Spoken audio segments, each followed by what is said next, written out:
What is up, my people? Welcome to another video. Today we're gonna talk boxing, in particular sparring, boxing code, and racial code, I guess you could say. Because people are talking about Boots Ennis, Jerome Boots Ennis. He broke some kind of code that you ain't supposed to help no Mexicans or some shit like that. It's just stupid, right? It's retarded. Um, and people misuse that word, the code thing, the bro code or the African code. Everybody has certain unspoken rules in certain circles, right? Like for example, you go to a gym, right? You go to a gym, you lifting, you doing your reps, and then what do? You pick up your weight, you put it back in the rack, and you get some wipes. Maybe they have Windex there and a towel. You wipe it down, right? That's code. Those are things that you do, rules that are unspoken. Um, Sometimes they are spoken and they are written, right? But a lot of times they're not. A lot of times it's just these are things you do. You open the door for a lady or a man, whoever it is, if you can. If there's somebody going that's about to pass through or whatever, you open the door for the person. It's not a rule. You don't have to do it, right? You don't have to open the door for the person when you go to the gas station and or the store and you see somebody's about to get in and you're about to get in as well. You open the door for the person, right? These are little rules, or not even rules. Is what I'm trying to say. It's like a code. You just know what you got to do. And some races have codes, okay, but the thing is, most people don't follow those codes. And I'm talking about all races, not just the African American race. Um, all races have unspoken codes, in my opinion. But like I said, they always break them. They always break those codes. Because humans are hypocrites.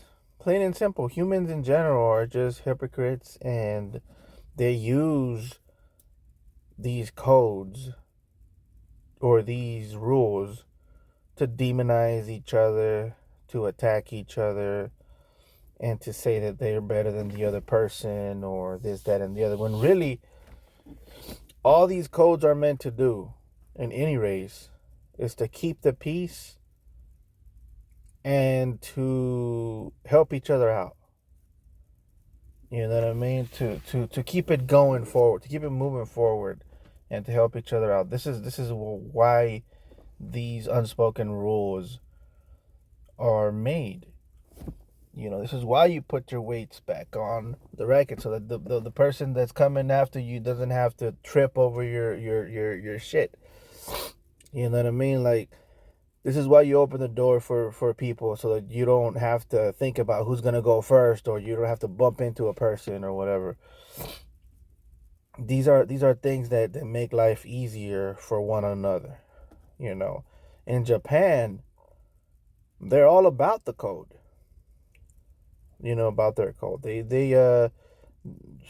heard the other day that when they go to work, the people who get there earlier park further away from the building so that the people that get there late could get there faster to their posts, to their particular jobs. So you think about something like that. It's like these people are, helping each other out. You know, and it's something that they just do naturally. You know what I mean? But my thing is, most people are not like that. Most races are not like that with each other, and they use the rules to attack one another. Oh well, he didn't do it either, or that guy's not on code, and that's what happened here with Jerome Ennis, by the way. You know, nobody's on that shit. Nobody's doing that shit. You know, nobody cares about that shit. But as soon as Jerome, because let me tell you something, Canelo Alvarez has practiced with black fighters before. He trains with black fighters all the time. This ain't nothing new. But nobody said anything about all those other black fighters. In fact, he actually trained with his brother before he trained with Jerome. You know, he actually trained with his brother first, and nobody said anything about that. Like, oh, that's his brother, and that's it. But as soon as Boots does something, now you got people talking shit. Now, why is that? Why do you suppose that is? It's because they don't like him. They don't like Boots. Because Boots is the ops for their precious Terrence Crawford. And because Boots is the ops, now you got to use the code against your own brother, right? To attack your own brother, to say that he's not on code. That's it. That's all you're doing. You're just using it against each other to attack each other. You know, and what's funny is, like, I quote the Bible a lot, and when in the Bible it says, sin brought the law, right? But then it says, the law is death.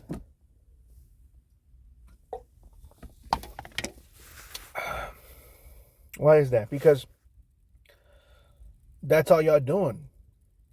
Y'all killing each other with the law, with these codes that y'all make. Y'all just use it to kill each other. Y'all ain't really trying to be righteous. Y'all ain't really trying to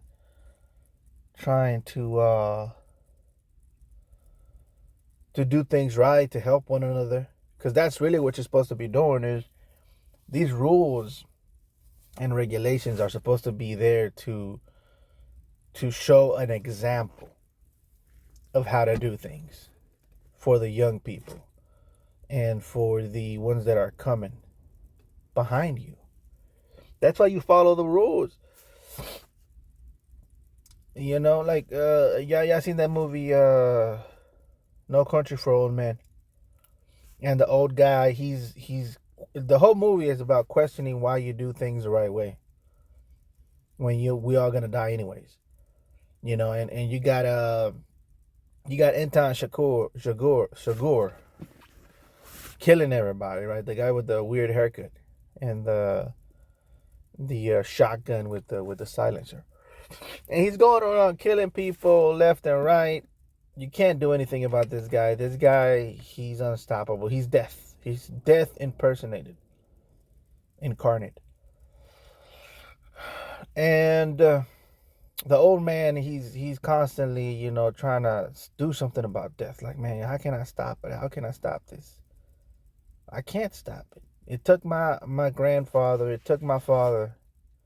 So why are we doing this? Why are we the law? Why are we following the rules? You know, that's the whole question about that. And Death even asked that other cowboy played by Woody Harrelson.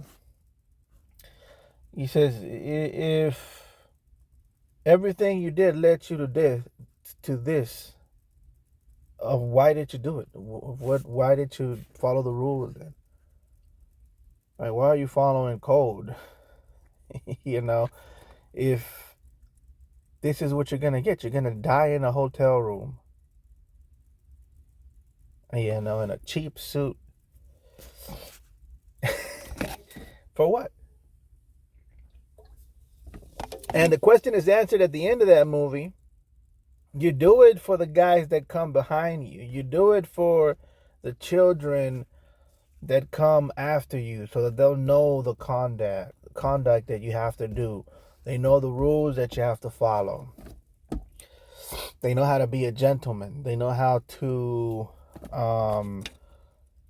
stay in code.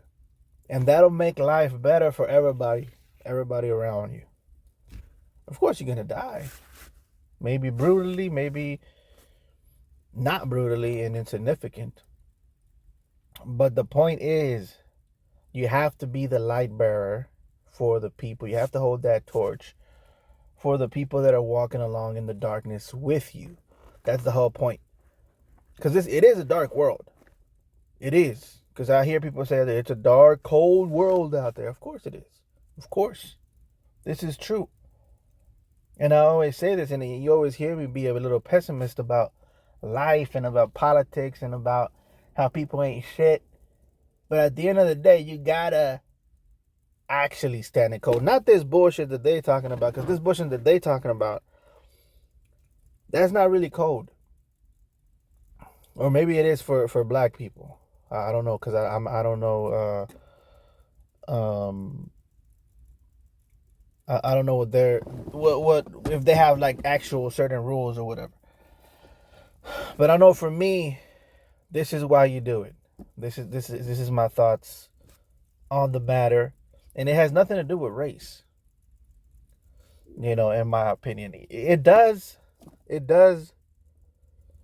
but at the same time, it doesn't, guys, because excuse me, I got a burp. Damn, I got gas. Hold up. Oh, damn, I had to burp bad there. Anyways,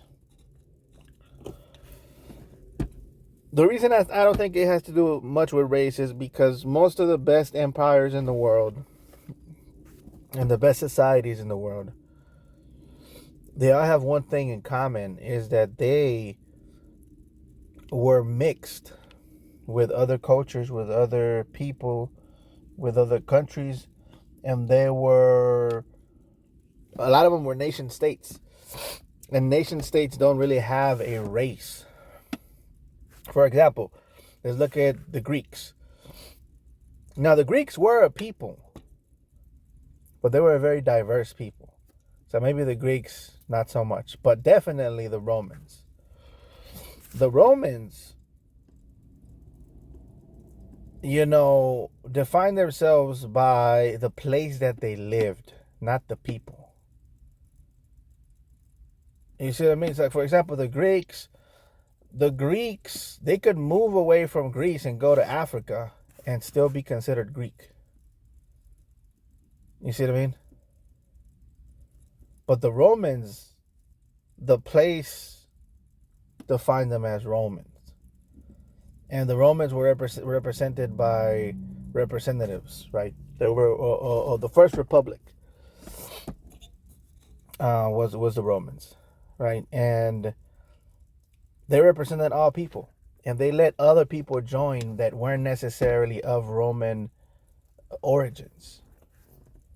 The first families were still, original Romans, but the rest of them, you had Africans, you had, barbarians join the club too. You had a bunch of people, a bunch of different types of people. And a lot of the older people started complaining about the newer people coming in and stuff like that. But my point is, one of the best empires in the world, the longest reigning empires in the world, was a mixed society of people. And not only that, it grew from a mix of other cultures, right? And you could keep going with this, like that whole Mediterranean place and that whole European place is a mixture of different cultures. And they're the best at war. They're the best at fighting. Why? Because they grew up around a diverse area of the world. And you go to other places where it's a lot more isolated and they don't connect with each other. They're not constantly brushing shoulders with each other. And those people are stupid. And they're also inbred. Right? Inbreeding, I mean, how many times does nature itself have to tell you that inbreeding is bad? That's for those of you that believe that mixing is bad. Well, that's not what nature says. Nature says inbreeding is bad. Nature says if you keep on fucking with the same people, you're gonna end up eventually fucking your sister, or not your sister, but like your cousin or something like that, and you're gonna get weird looking babies. You know what I mean? And those usually happens to people that believe in purity. Like it's not just white people. There's other races around the world, especially like kingdoms, like people that are kings and queens and hierarchies and shit like that. They don't want to mix because they want to keep power within the family. So they continue to fuck the same, like the sister, the cousin, like that type of shit. And then you start getting weird looking kids with weak bones and weak genes. I'm trying to tell you that this racist shit is stupid. That's what I'm trying to say. Like, because this is not just black people being racist right now. It's everybody here in the United States constantly on that race shit. You look on, and it may not be the truth, because the thing is, X isn't the real world. Okay? X is just bringing, and not just X, just the internet in general is bringing out the worst of people, because there is no consequences for anything that you do. So when you go online, you get a lot of people talking racist shit that they might not necessarily even believe. You know?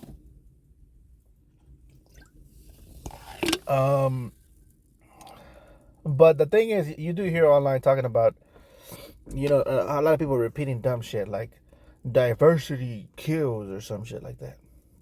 Absolutely not. Absolutely not. Historically, it's the contrary. All right, historically, that's not the way it works.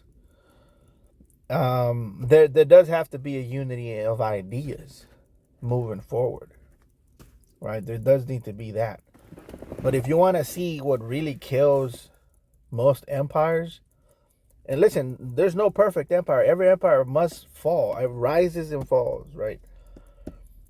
It's just the kids of the elites. That, in my opinion, it's the kids of the elites. That's what it is. It's just, the elites make accountants and bankers and lawyers and all of these guys. They give these people jobs, right? And managers and all kinds of these middle class people, right?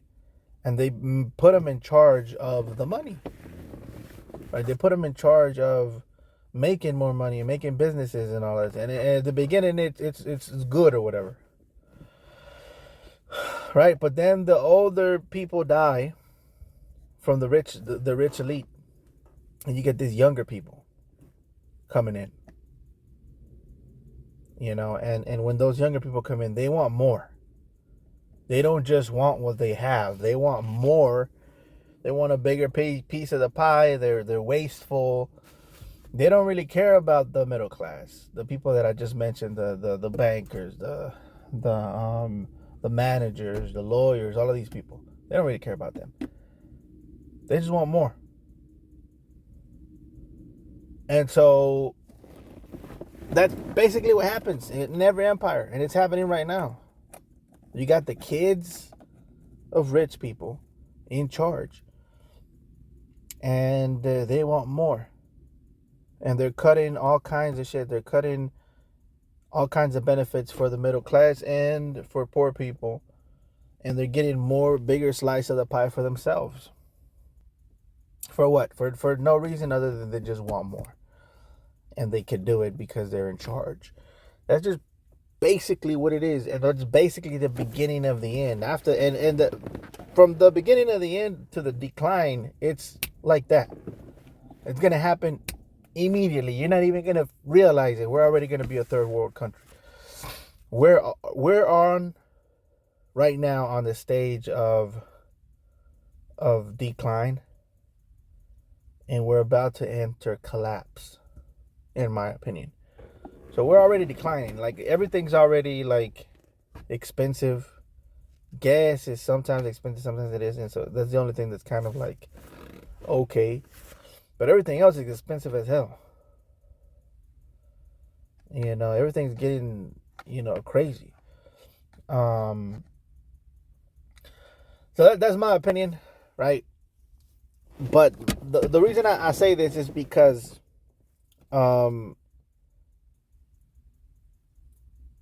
because most of the best empires in the world come from a diverse background. Not necessarily, like, for example, Persia. You guys know Persia, right? Persia was an empire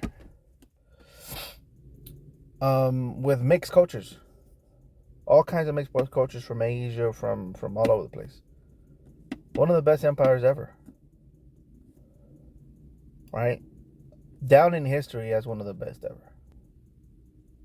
And even the ones that you believe are pure, they're not. Like the French Revolution, it came from Europe. Europe is one of the most diverse places in the world, bro. It's oh no, they're all white. Yeah, bro, but white is not even like white people don't like each other like that. Like they don't think that they're one race. They just say that for political reasons and for to say that they're better than other people, but them themselves, they don't. French people don't fuck with British people like that, or Italians with British people, or with German people. Like these people, they're different, bro. They're diverse. Europeans are diverse. Okay, they're not the same. None of these people are the same. And for people that try to uniform, that's never going to happen. You understand that, right? You understand that when people say the European culture, that is not a thing. Because Italians are different than Germans. Germans are different than British people. British people are way different than French people. These people, they can't be the same. And this is why they're so good at war. Because they're constantly, even in the beginning, when they were fighting the Romans, they were constantly fighting each other. That's how they got so good at it. So when I see these two guys training with each other, they can only get better, dude. They can only get better because they're learning from each other. He's learning some stuff from black people, and black people learning some stuff from Mexicans. That's the way they get better, bro. And anybody who thinks the contrary is ignorant. It's just plain ignorant. And people need to get off of that, man, because it doesn't make any scientific sense. It doesn't make any cultural sense. It doesn't make any historical sense. There's nothing good that's going to come from this. And the only reason people even mention things like this is because they want to distract you from the real shit. Right? That's what politicians do. Politicians are like, hey, look, that black guy is trying to take your money, or that brown guy is trying to take your money. Attack him. You guys remember Django? And the movie Django where Django meets the one black guy, the house um the house Negro, right? If I could say it like that, I don't know if I can. But he meets him for the first time, and DiCaprio's character is like, oh, you guys should hate each other. And that's literally what the elite do. You're like, yeah, give me all the money, and you go over there and fight against those immigrants over there, right? And you go over there and fight against those black people over there, because those are the guys that are trying to kill you. And you go over there and hate those gay people over there, because those gay people are trying to get your children. Meanwhile, the ones that are actually trafficking your children are them. The elite. Why do you think the Epstein files haven't been released? You think it's because A bunch of poor people are fucking kids? Or do you think it's because all of them are doing it and they don't want to get in trouble? Because if it was just some regular dudes down the street, or some middle class guys, managers from I don't know, Popeyes or something, you think they wouldn't be in jail right now? You think those Epstein files wouldn't have been all? It would have been all over. They would have sent that as an Amber Alert. It was these guys in a red pickup truck. Get them. But since it's the elite, what did Trump say when they asked him? No, I don't know about that because a lot of people are gonna get hurt when if I put it out. Yeah, what people? You don't care about no people. You care about your people. That's what he means. He means my people. Right? That's what it means. But anyways, guys, I don't want to talk too much about Trump because I know some of you love motherfucking Trump. Oh, they love motherfucking Trump. Shout out Earthquake. All right.